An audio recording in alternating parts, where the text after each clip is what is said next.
TRENDSMASTERS is an American toy company most well known for their Godzilla action figures based off of the 1994 movie adaptation. Throughout their years of existing, TRENDSMASTERS obtained many licensed properties, the Powerpuff Girls and Dexter's Laboratory respectively. Despite the fact that a multitude of Cartoon Network merchandise was produced by TRENDSMASTERS, some pieces are obscure, and some may have never been produced in the first place. This is a picture of a Johnny Bravo plush manufactured by TRENDSMASTERS, taken from a TRENDSMASTERS display at the Toy Fair trade show of 2000.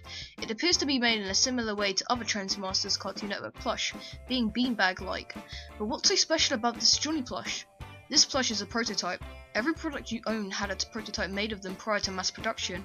In most cases the prototype is no big deal, as you can buy the actual final product, but in this case Johnny was never actually released, meaning these prototypes shown at the Toy Fair trade show may be the only ones in existence, making them a holy grail for collectors, since technically you're not even supposed to have them. These images come from Jonathan Shyman, an ex-TRENDSMASTERS employee. They were posted to his Flickr account in 2014. It seems that Jonathan is still active on his Flickr page, but every attempt of contacting him has come to no conclusion, though we do have his captions to the Johnny plush related post. Judging by the description provided, Jonathan has 3 of the Johnny Bravo plush. He also states that the plush may have never been released due to licensing issues, which could explain why no other Johnny Bravo TRENDSMASTERS merchandise exists, and it would also explain why these Johnny Bravo keychains were never released.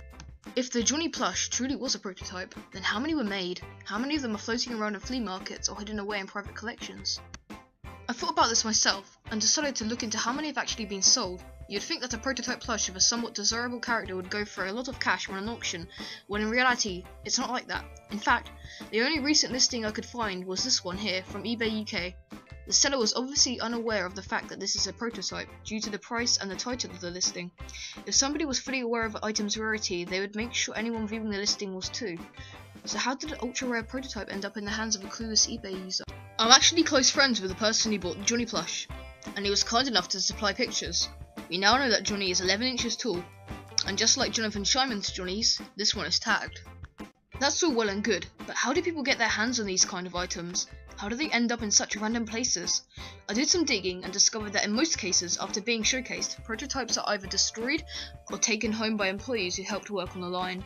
We know that the Johnny Bravo plush scenario isn't the same as the toy site Mario's World one.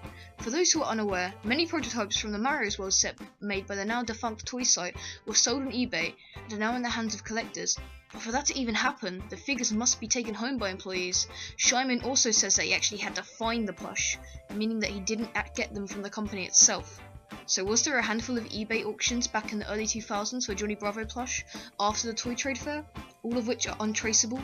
We may never know the answer. The important thing is that we document these findings, and maybe, just maybe, one day the Johnny Bravo plush mystery can be solved.